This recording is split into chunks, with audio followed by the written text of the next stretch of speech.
So hello and welcome to a live session entitled Farm to Fiber, Handweaving in the Hudson Valley. My name is Megan McBride and I will be interviewing weaver Lilly Marsh. Lilly, welcome. Hi, I'm so glad to be here.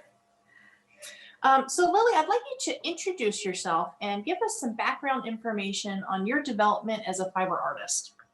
Well, I began as a fiber artist quite a long time ago, and it really started with knitting for me. As a young mom in my very early 20s, I decided I needed to knit some things for my kids. And so as it does, it eventually led to me buying sheep because my husband and I had, we were very interested in sustainable farming, and we had about 20 acres. And, eventually I learned to spin and to knit and to dye. And I worked with all my own fleeces for a number of years.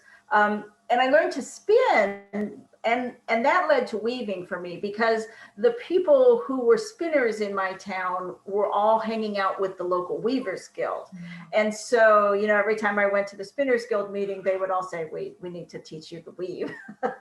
and so as it does, one thing led to another, and I started weaving with all these wonderful older women. And my knitting had been very much driven by my realization that I could not follow a pattern to save my life. I simply could not follow those little tiny detailed patterns. And I pretty quickly read Elizabeth Zimmerman's book, Knitting Without Tears, which is all about being an independent craftswoman. And that really, like so many Elizabethan followers, she just changed my life, and it led into being much more adventurous about weaving and everything. And so I had sheep and was interested in the agricultural aspects of fiber for about 20 years, really, until finally I got to the age where I realized you can't do everything. You have to make some choices. And in the end, I decided to just go ahead and do a studio life. And was doing a lot of exhibition, a lot of galleries, and I felt like I kind of reached a ceiling in my weaving. I was doing stuff I liked, but I kind of felt a little stymied somehow. And realized that one of the things that was really interesting me as I spoke to other weavers, other creative people, and our customers, was I was so fascinated by the idea of how people experience their creativity, or how they don't allow themselves to experience their creativity. And I ended up going back to school, and I ended up getting a PhD pretty much in Elizabeth Zimmerman, because I saw her and discovered her as a lens for really, how does one woman who's doing something slightly different change the way lots of people are doing that thing. So in the end, I went to graduate school and got my PhD in American Studies and Elizabeth Zimmerman. And then was really happy to come back to the studio after that. And at that point, we moved to New York State. And I discovered that New York State has this wonderful small farm culture.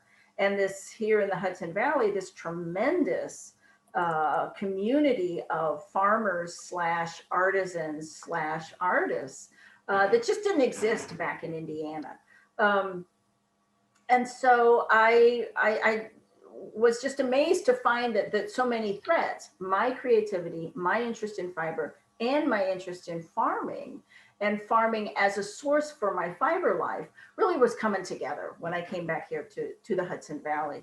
Or I say came back, I'm from Indiana. My husband's from the New England area. But it was just this wonderful place to really work out how those three things really build together for me. And one of the biggest finds, of course, for me was discovering the Battenkill fiber mill here about 30 minutes south of me down near Greenwich. And realizing that this really was a place where I could access really local fibers and local yarns. Excellent. So can you tell us about the Hudson Valley Textile Project? Yeah, so the Hudson Valley Textile Project really is a consortium. So I have this little boilerplate thing that I say, right? So it's a consortium. It's a group of fiber farmers, artisans, processors, consumers, all sorts of makers, shops, and vendors, which are working to strengthen the supply chain from raw fiber produced in the Hudson Valley all the way to finished usable products, whatever those products might be. They might be knitting, they might be felted, they might be woven. But it's our work is to just strengthen that supply chain and see the points where it's weak, see the points where we can identify that there might be something that would help all of us if we had more of this service. And so when that at Battenkill, Mary Jean Packer at Battenkill Fiber Mill and Gail Perinello at Cornwall Yarn Shop, and several of us got together and we decided that this needed to be a 501c3 organization. I find myself on the board now, so I'm a founding member there. But it's been a really fascinating thing, and we've done a lot of fun things. One of the things that I've been interested in and working really close with Mary Jean and with Nicole Foti down at one of the BOSA's schools, SUNY BOSA's, is working with her fiber technology or fashion technology course and supplying them with hand woven local wool, locally spun, locally woven sewing yardage for them to use in their fashion technology class. And so that's been a lot of fun to work with them in that. But we do other things, like we organize online sites for farmers who don't really necessarily have the know-how to put together an online marketing site. And we host an annual summit day with lots of workshops and updates on what local people are doing.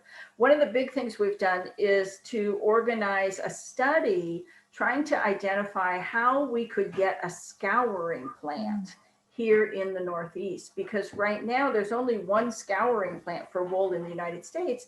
And there's such a long lead time, such a long wait time, that if you're a small farmer who's trying to get your wool washed so that you can move it forward through in the process, you might well wait a year. And that's just too long a turnaround for most people to run that as an economic project. So we're looking into how that might happen here in the Northeast. One of the things the Northeast has is a lot of water, and we should be able to figure this out. But that's one of the things that's been really exciting for me as a newcomer to this area, to really work on learning all the parts that are here in this really, really rich and diverse area. So we had a question from a viewer earlier about why is it so hard to find hand woven yard goods? And I know actually you are one of the few weavers I know that do weave and sell yard goods, but can you talk a little bit about why maybe it's difficult to find that? Well, it's difficult to find because, well, for a couple different reasons. A, most of us who are hand weavers are not also great at marketing. You know, so it's not like you can, even now, and I'm selling a fair amount of hand woven yard goods. I don't imagine that if you Googled hand woven yard goods, I would appear at all. And probably that's because I don't know how to use Google AdWords very well. So that's an issue right there. Because we tend to be smaller market makers, well, let me shift that a little bit. Part of what makes it affordable for me to sell direct to consumer yardage, because my yardage is still pretty expensive, anywhere between $75 and $100 a yard. It's pretty expensive, but one of the things that makes it even that least expensive is the fact that I'm not selling it to a wholesaler who's moving it on. I'm removing, right? But the value of a wholesaler is they're good at marketing, right? So there's a little bit of a crunch point right there. I would just say maybe I need to learn to do better at Google AdWords.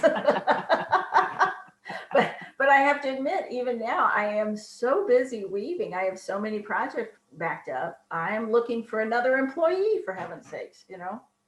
Yeah. Well, this is a great forum. So yes. anyone who is interested, contact Lilly. To do some weaving. Yes, I'm happy to pay for weavers. Yeah. Excellent.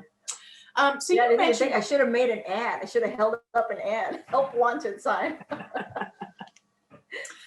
So you mentioned earlier a contraction in fiber scouring facilities. And I understand that this really goes beyond that particular aspect of fiber prep, and that actually the whole textile manufacturing industry in the US has been transformed. Can you take us through that change? Take you through a little bit of it. And it's sort of a well-documented thing that as globalization arose in the 80s, and I kind of don't want to throw out too many names and dates here because I don't have that quite at my fingertips. But I think that as globalization changed and as we decided we wanted free trade, a lot of textile companies were deciding that they could get more advantageous labor prices, more advantageous to their production environmental regulations overseas. And so stuff that had been long-term industries in the United States, and particularly through the Southeast, a lot of the Georgia and South Carolina, North Carolina mills for cotton were basically absconding to the Southeast Asian area where there just wasn't any kind of protection for labor or for the environment. And so there's just been a massive offshoring. Now, as more people realize, and certainly one of the things that the pandemic has done has made us realize, well, it would behoove us to be a little more self-sufficient. When the borders shut down, even for something as universally recognized as a pandemic, we need to be able to produce some things ourselves. So there's enough remnants here that some of those old factories are coming back. One of those examples is American Woolen down in Stafford Springs, Connecticut. They were a wool company that was producing for an Italian manufacturer, but they were taking in raw wool, doing everything, taking in raw wool to turning out hand-woven product. And now it's been bought by an American. It was closed for a couple of years, but I don't think more than that. And now it's been bought by an American, and it's turning out American-produced finished cloth. And they're doing that on older machinery, so it's still good industrial machinery. But there's also new ones coming online. So one group that I just discovered is a group called Redland Cotton. And they're a cotton plantation, basically, in Alabama that decided it wanted to move its cotton from the field to the finished product. Mm-hmm. So now you can go on. One of their daughters of this family went to school, became a designer, and is designing sheets, yardage, all sorts of finished objects from their very own cotton. So they have a weaving and spinning mill, and it's quite impressive. I, in fact, bought, it's expensive, of course, but I bought one of their second queen size sheets, and I'm planning on dyeing it and sewing it up into something for myself.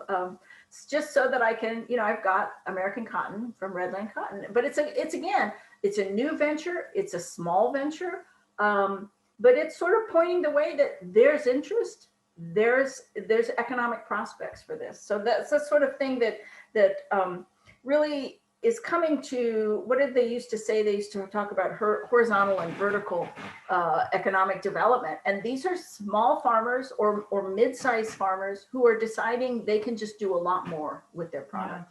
Yeah. So going back to the Hudson Valley Textile Project, could you tell me more about some of the members? Yeah, sure. So we have just a wide variety of members.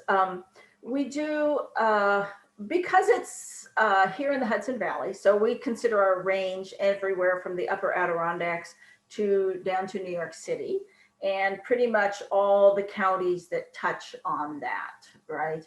So we're pretty much here producing wool and alpaca. We're very interested in anybody who wants to start producing hemp or linen for flax for garment production. Nobody's doing that right now, but there's a lot of work in small scale agricultural processing. There's a group up in Nova Scotia called Taproot, which is starting to produce small scale industrial processing equipment for flax. Yeah, so as soon as some of that starts to come online, then if we can grow it and harvest it, it might be able to reach a weaver somewhere. But it's a group of farmers and who are doing the animal fibers and the processing.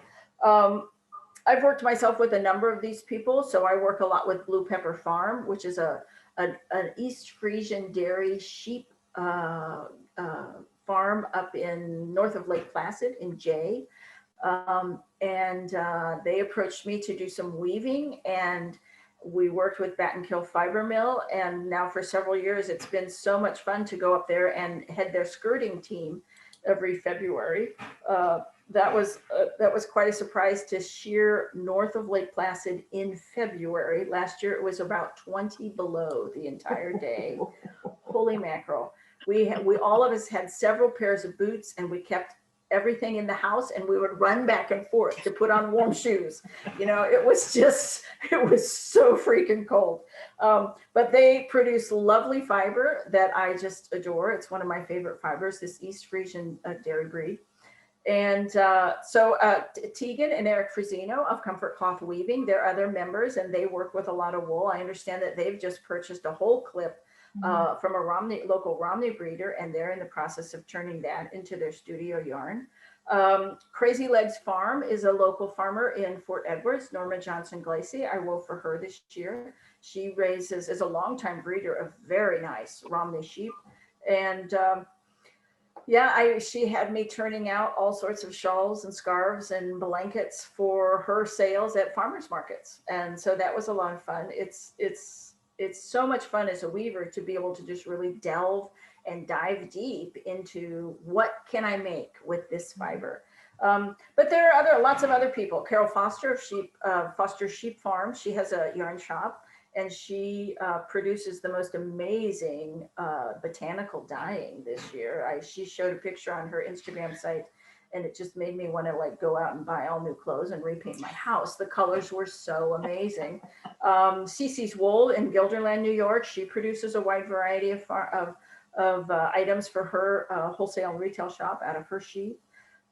Catherine Clark. So Catherine Clark is one of our members who's down in New York City. She owns the Brooklyn General Store in Brooklyn, New York, and she carries a lot of the yarns and products from the farmers up north here.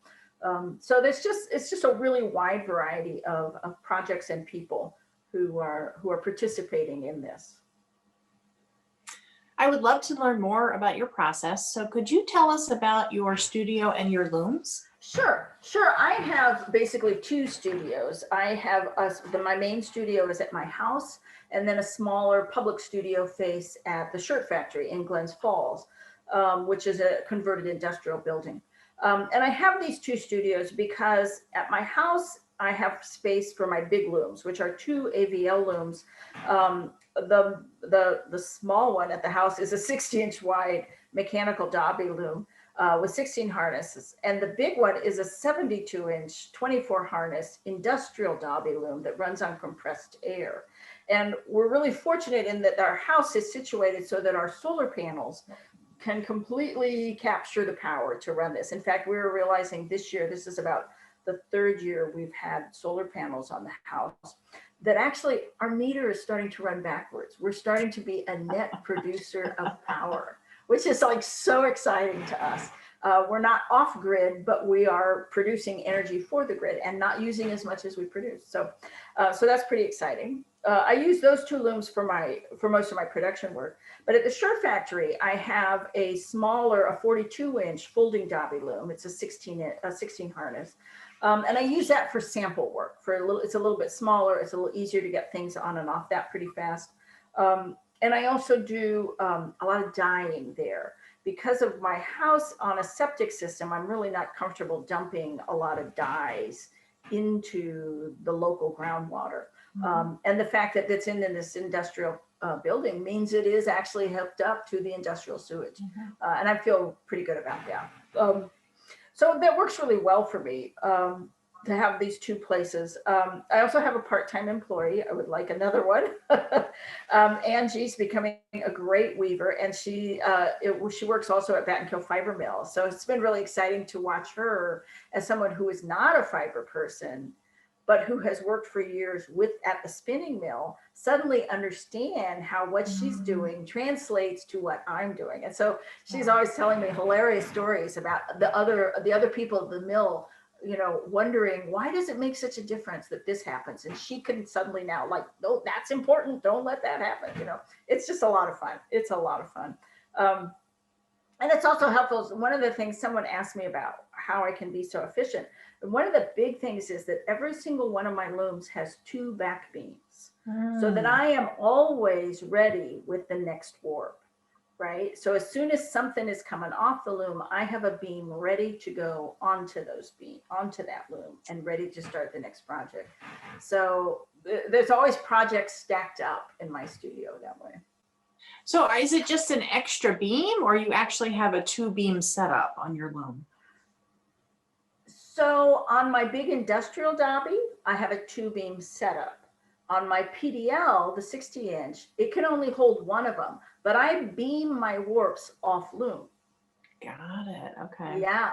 So while I'm threading and weaving, I might have my employee, or when I can no longer, you're weaving 72 inches across and that loom is going like mad. When you need a break from that, I can go beam the next warp because it's on an independent beam winder.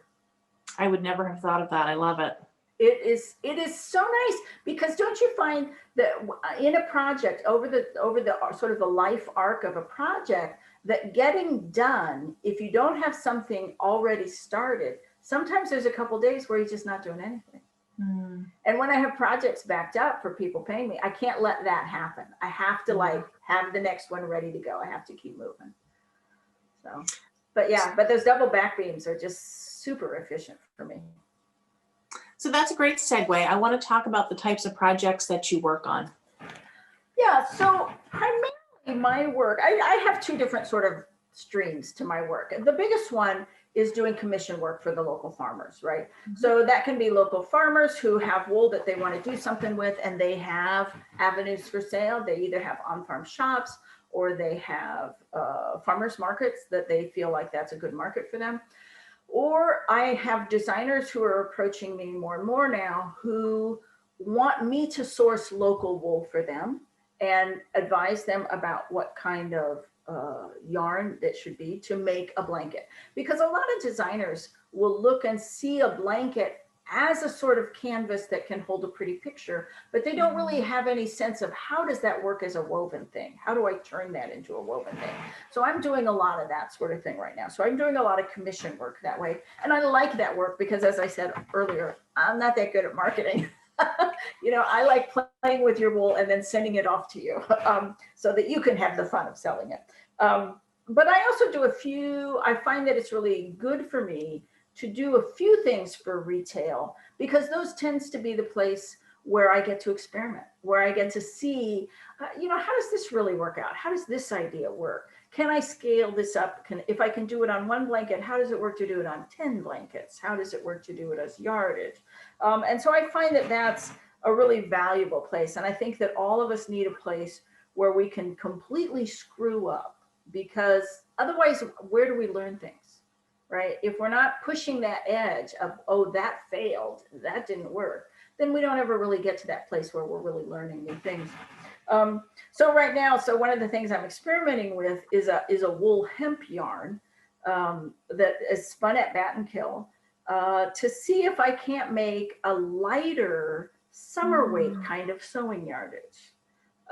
Something that uses our wool. We have plenty of cool evening, cool long springs, cool falls. And you might not want to wear it for a 90-degree day, but you might wear it for a 70-degree day to see what kind of sewing fabric that we could make that's a little bit lighter, but still contains a lot of our wool. So that's just one of the things I'm interested in. I also get a chance, this sort of methodology of weaving for a lot of local farmers really gives me the chance to play with breed specific stuff. And I find that absolutely fascinating. I just finished a big project of weaving 100% pure Wensleydale. And it was just unbelievably luscious, heavy. It was sewing yardage weight, but it had the weight of a lovely silk, and it had this luminosity that was just absolutely gorgeous. And I just find that sort of, the term is granular, getting a closer and closer look at the real intricate details of difference between the wools that I'm using. And I just so enjoy that so much. Yeah. It's just really a fascinating process. I want to go back to the hemp wool yarn that you talked about because it puts me in mind of the early American linsey woolsey, which, if I Yeah. understand correctly, was a linen warp and a wool weft, right? Whereas this is a Yeah. blended yarn. And so, can you maybe compare and contrast Well, how those might be different or similar? I've just started playing with this. And I must admit, so I've done a little bit of research, a little bit of casting around. So yes, traditional linsey woolsey is a traditional linen or cotton. It was linen originally, and this is again my understanding. And there's a man that I've just met named Justin Squizero who works with he's the weaver at the Burroughs Garrett on Instagram, and he is a fabulous historical weaver, and so I'm picking up gems from him. But it was a traditional linen warp when linen was grown in the colonies, and as cotton became more available, it moved to a cotton warp. So it is either a linen or a cotton warp. And I, as I remember what he said, it was a wool weft because um, wool weft spun by a wide variety of skilled farmers, wives, and daughters could more easily be used in the weft than it could be used in the warp. So they were using a linen singles as the warp, or a cotton singles as the warp, and wool as the weft. So I am just really interested, and it happens that Battenkill had produced this yarn for a yarn company, and they had about 4 pounds of it on cones left over, and so I snagged that up as quick as I could because I'm interested in how does it work as a whole blend like that as a fiber, and I'm a little nervous about warping up linen. I've certainly woven a lot with cotton. But I'm a little nervous about warping up with linen. It has such a reputation for being tricky. And on my jack looms, I understand those aren't the best for a linen warp because linen doesn't stretch. You need a counterbalance or a counter march loom for good linen weaving. So this is my first effort at playing with this. But it did take us about a year to develop our first sewing yardage. So I'm planning on having quite a few false starts in this. Yeah, quite a few. So, what has been the response from customers and the greater public to the Hudson Valley Textile Project, and in particular to your work? It's been very good. It's been it's been really rewarding. I think that because there's such a strong local food movement, and that there's a lot of resonance between those two things. There's a lot of resonance because there really is some similarities, but it's, I think, important to see some of the differences too. And not to jump too far from what you just asked me about how customers see us. I am getting more and more designers who are coming and looking for us, more and more interest in this production. And of course, as soon as there's interest, there's more and more of us trying to do it, trying to reach out in that space. It's one of those little dances that, which comes first, the chicken or the egg, the customer or the production. And it's this little dance that it all has to happen at once. I think that because there's so much sort of regional tourism in this area, we get a lot of people who are interested in what's made on this place.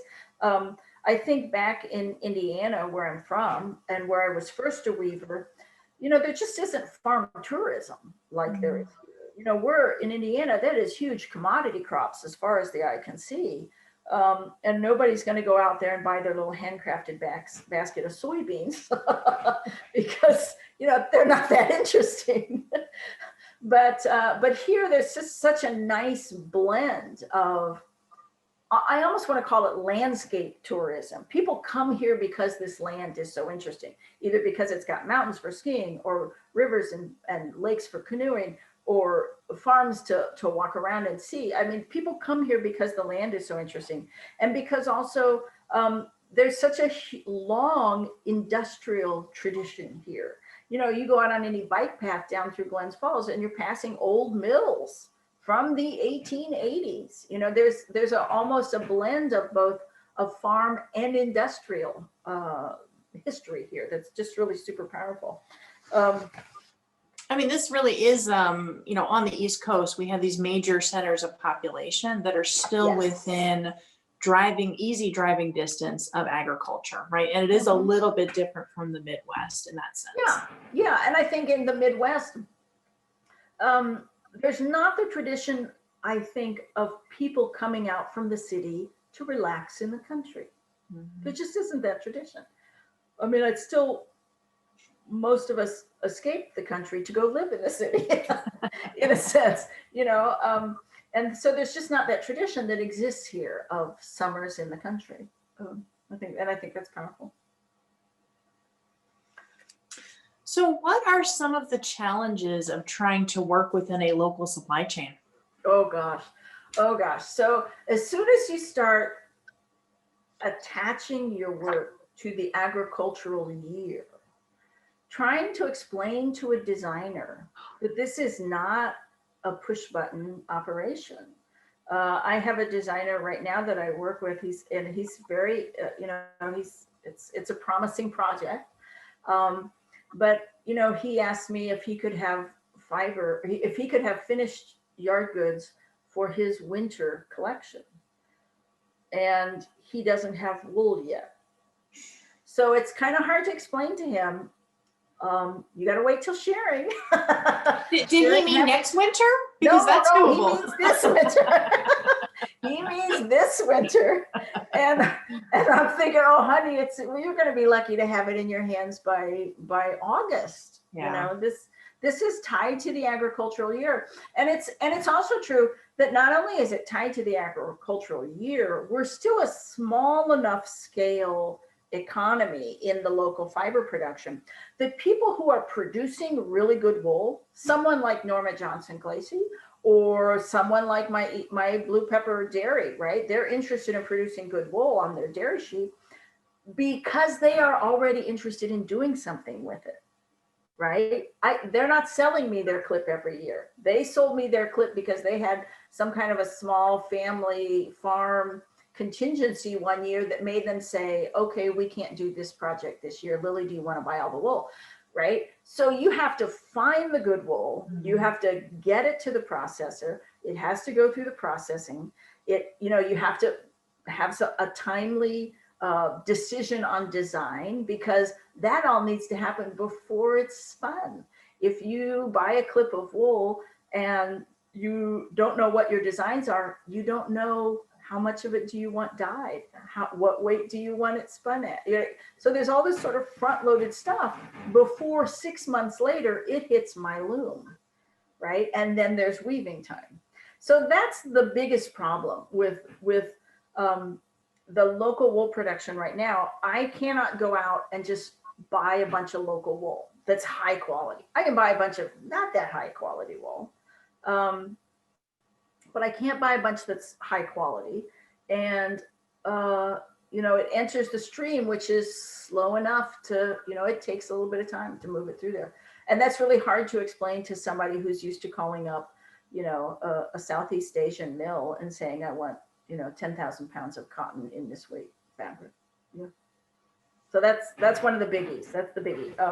But it's, it's very much worth it to keep recognize that we are tied to an agricultural year. We are tied to land. I just saw, and this might be the best place to stick this in. I just found a podcast that I am deeply moved by, and it was on Ologies by Ali Ward, and she did she interviewed a guy whose work was involved with indigenous fashion and the idea of an alternative system of garment production that was based on the land and in the community, and not in any other place than the people who work in that community. It was a fascinating podcast, and I recommend it to anybody. So you mentioned industrial agriculture earlier, and the type of work that you do with local production, heritage breeds, and hand weaving is by default small scale and expensive. So what would you say to people who see this as impractical? That's a great question. It's a really great question. And on some level, it is impractical. What I do is expensive, and I can't do, I can't do 8,000 yards of 60-inch wide fabric in 6 weeks, which is what keeps it affordable. But in truth, it is becoming less expensive. And I do think that many of my pieces, particularly the ones you buy directly from me or directly from the people I'm weaving for, are quite within a middle class budget. I think that is the market that I want to hit. I love elite, beautiful objects, but I really love functional, affordable, the stuff that you really are going to wrap around your toddler as they're sitting by a campfire. That's what I want to do. But there's another way to look at that. If what I do is impractical, what's really impractical is to assume that we can continue the kind of textile production that we've been doing for the last 40 years. Our ideas of what our clothing should cost, or how long we should be wearing it, or how much we should have, or how long it should last us, these are all questions that bear a lot of thinking about, because we simply cannot continue to produce the amount of clothing that we're producing as disposable. The environmental issues around those southeastern mills and production facilities are just enormous, and the labor practices are horrific. It's that in itself is not a sustainable model.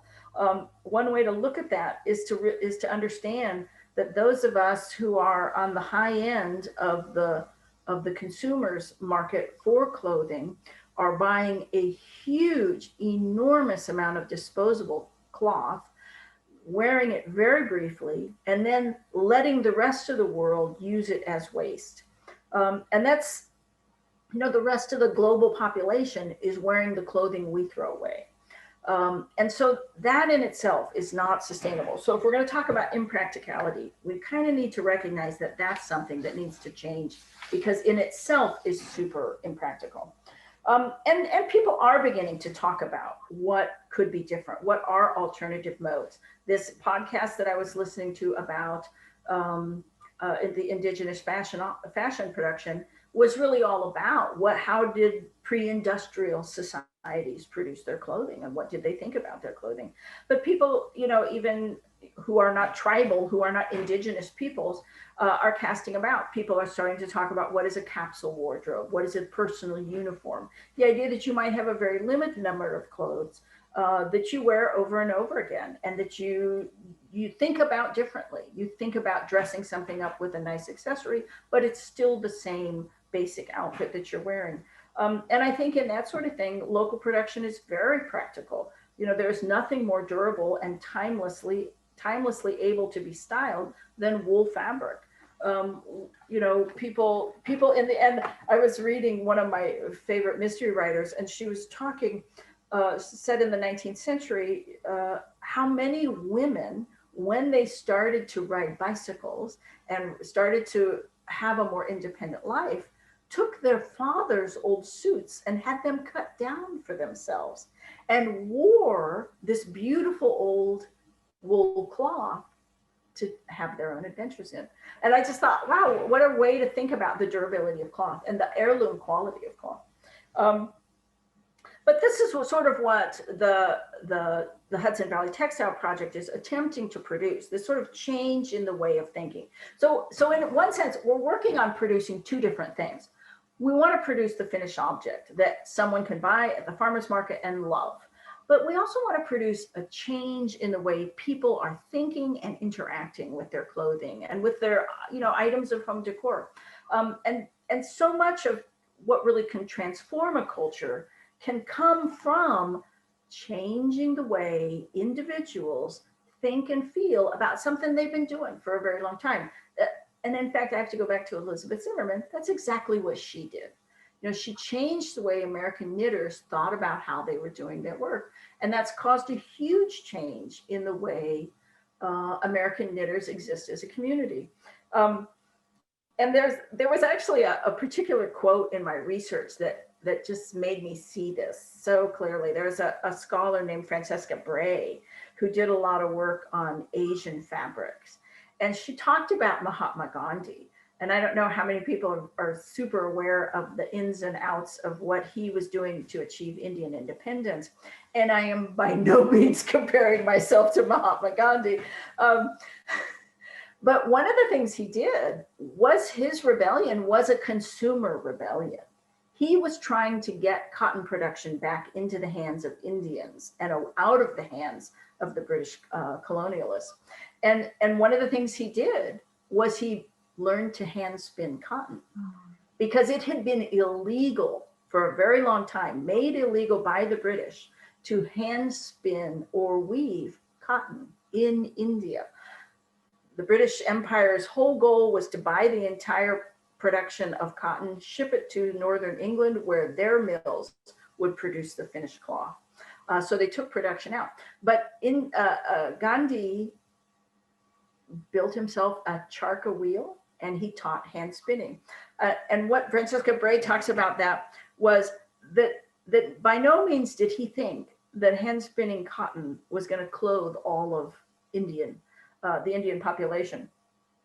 But the point was to produce a change in the way they thought about themselves. And Francesca Bray, I love what she said, that his hand spinning was a practice productive not of cloth, but of Indian independence.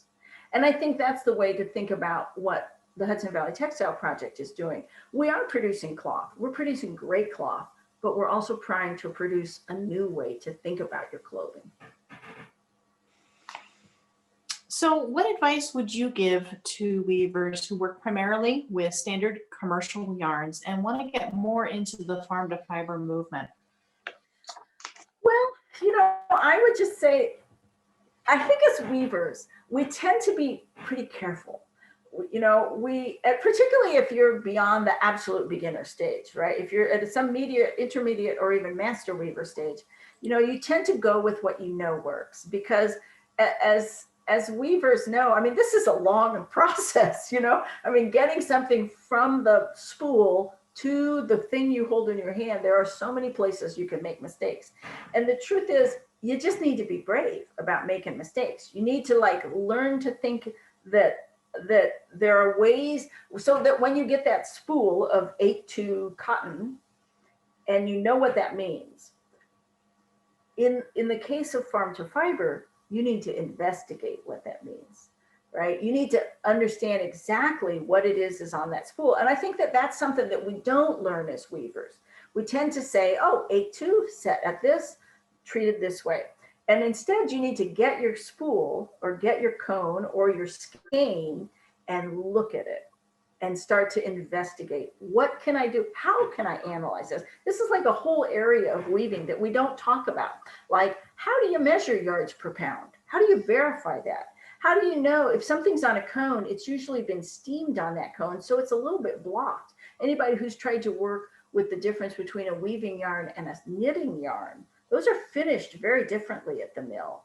And so, you need to understand. So when I get a cone of yarn from the mill, the first thing I do is verify yards per pound, right? And it might be somewhat different from what the mill thought it was because the humidity levels there are different. And the humidity level in my studio is different. So I verify that. Then I skein a little bit off and I wash it because I want to see, how does it bloom? How does it look when it's not stretched and steamed on the cone? That influences how I'm going to set it, right? So there's this whole field of analysis of your fiber that doesn't really get taught in weaving. And so I would just say, if you're interested in doing this, approach some of us who are. We always have leftover yarns from projects. Approach a mill and talk to them about, do they have leftover stuff? And mills usually do. When somebody orders 500 pounds of a yarn, they generally make 530 because they want to make sure that they get 500 pounds to the customer. So there's just all sorts of things, but it's so hard, I think, when you're not a beginner, to go back to what they used to call beginner's mind. Be brave, be adventurous, be prepared to make some mistakes. and just understand, you know, I think a lot of weavers, we push towards more complex structures, more, you know, I mean, because there's a lot of publication, there's a lot of interest, there's a lot of availability there. There's a lot less recognition that there are other directions you could push your weaving in. And one of those is materials. One of those is the fibers themselves.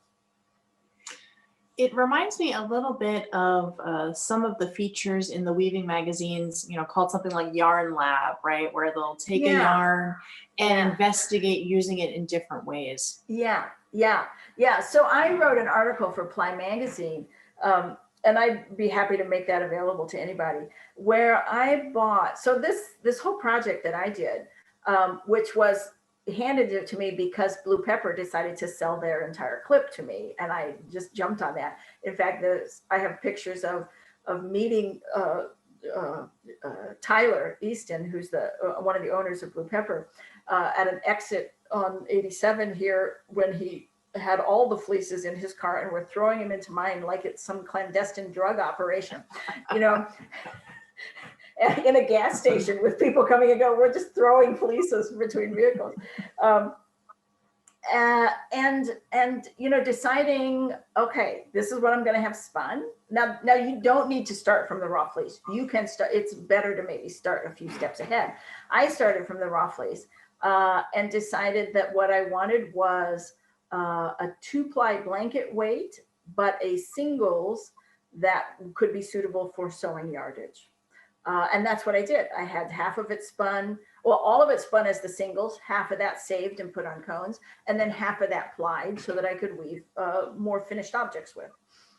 And then I spent an entire winter playing with sets and weave structures and realized this amazing fiber, I could set it pretty tight. I could weave an upholstery fabric.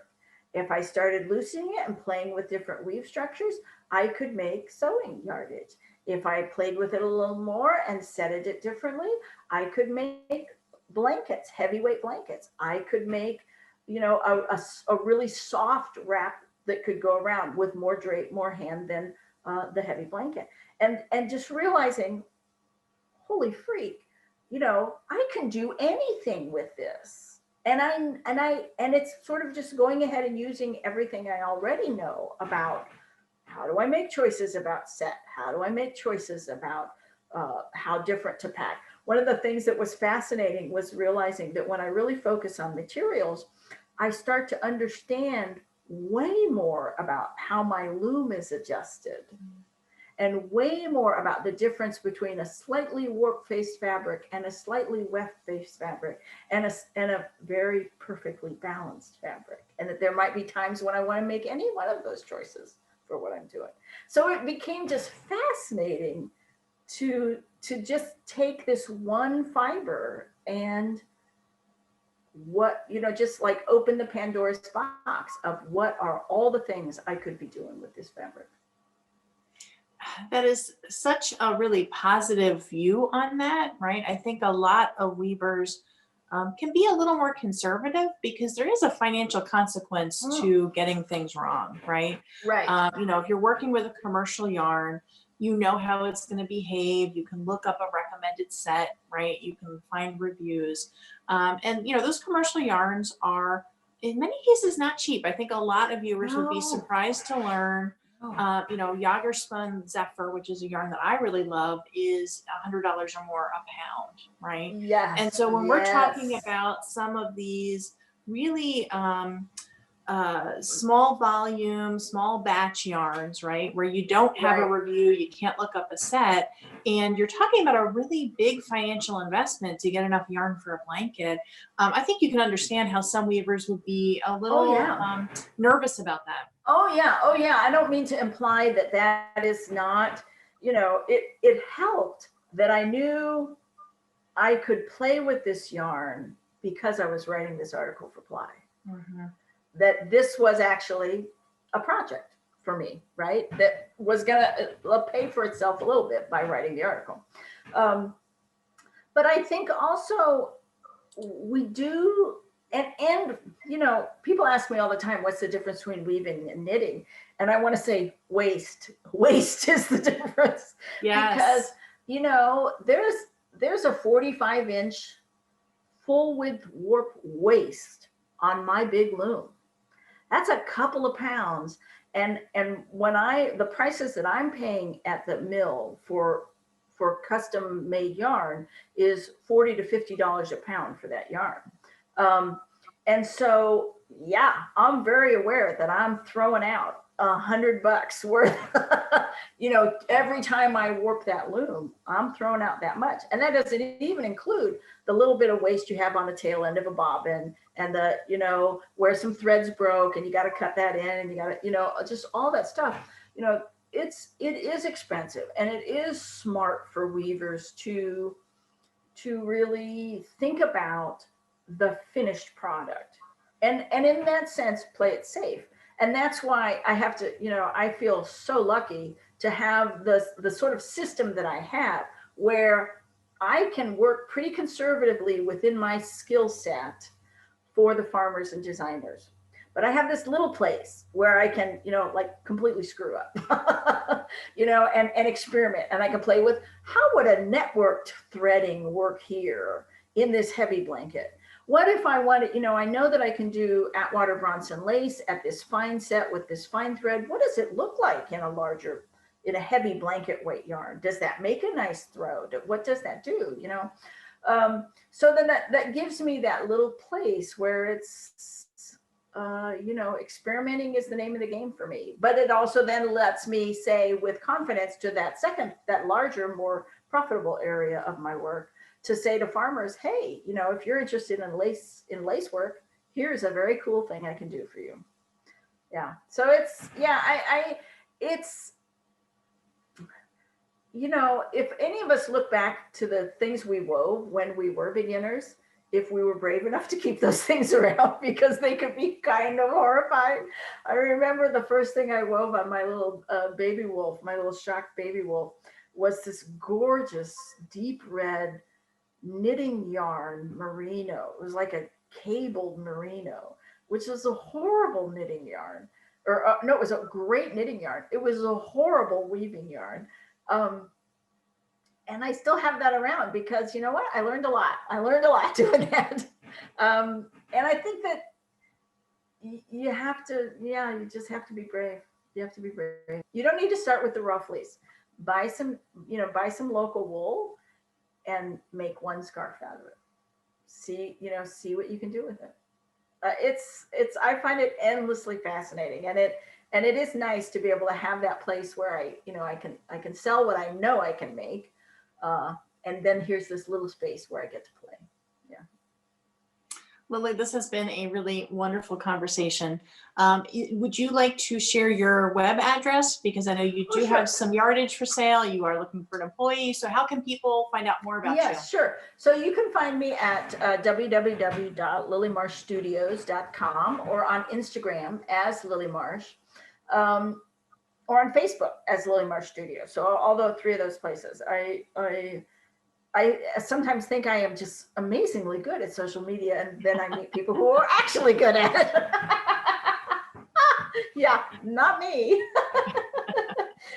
But yeah, you can reach me there. I am interested in finding some more weavers. And if you want to talk about, you know, I can slip you a little bit of local wool if you want to start playing with it, or if somebody wants to talk more about, well, I have some local wool and I've been too chicken to put it up on the warping board. How do I begin to look at that process? I'd be just thrilled to talk to people about that, because I just find it one of the most rewarding things about what I'm doing right now.